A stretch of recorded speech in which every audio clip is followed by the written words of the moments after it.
علاقه جون خونو بیا من چکار کنم با کیل بیارم یک کارگری که بگیری به جون فرم زردک بابا جانال کارگر پیدا میشه که من کارگر بگیرم عادی جو بسته میگه کارگر وردشته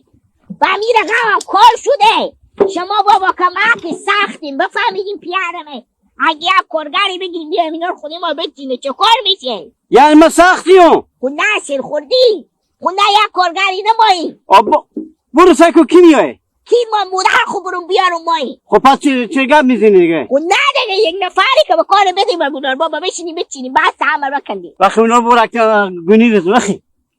بگو گونیا کنو ها دیگه چکار میکنی خب بشینی شما اینا سیوا کنید تقار پرشه بشینی بیلا اینا دیگه چیه دیگه بابا جو بله نرو شد گل پیدا نکنم امو ارزون میای خودی ما کار کنه یعنی همون شادگل میه به سر کار ما میایه خود چه کار کنی بابا شادگل که فیلی شوف نیه که نهایای به سر کار ما یک گپا میزنی بابا جو کار کرده میتونه که بیه به سر کار ما یک گپای میزنه ایرون بتونو اگه کار بکنه ها وقتی نکنه خود چه کار کنم نفر عدلی هم که شما نمیگیرین که میگین گیرون میایه بس بابا بتونم بازا بابا گردو بابا دو نفر خودی مکنین که این بو یلکو ساعت منجم خواهدلی برید تا گونی برید با یک نفری برید اونا رو به گونی کنه هم چه سردیل داری بابا به گونی کنم اینا برو بابا برو برای شادگل بیارم غنیبته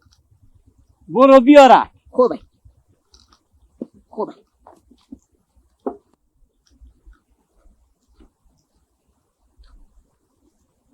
سلام علیکم مونده نباشه مامان نوروز و علیکم سلام جور باشی نورالله چه خبرهای بخیریم خیریته شکو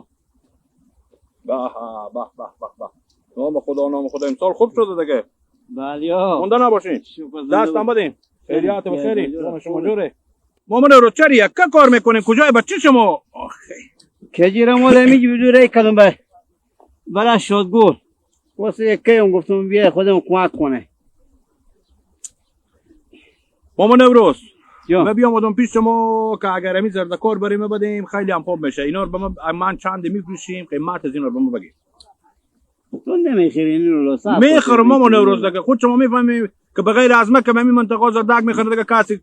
دیگه کس نیه میخرم به نیخره که من میخرم نمیخره خلاص گپ بگیم اینا رو من چند من حساب میکنی چه نکنه میزنی نه بگیم بدون چه پینجر پلالا مامان نوروز خود شما خبر داریم که به این منطقه شما از میوه تا دونه تا زردک شلقم بانجون بمیه بنجوریمی همه من میخرم من اونجا میبرم به میدون با راقل یک 5 روپی 10 روپی به من بمونه شما به طریق بگیم قیمت از این که من همین زمین شما مکمل وردارم این زمین اون زمین همه بکنیم به جنبه کاری بکنیم که نسخ بسوزنه کباب اینا رو بشوریم به بوجیا کنیم من 35 روپی به جنبه تو ارزون نی نورالله بفروشیم به دیگه کس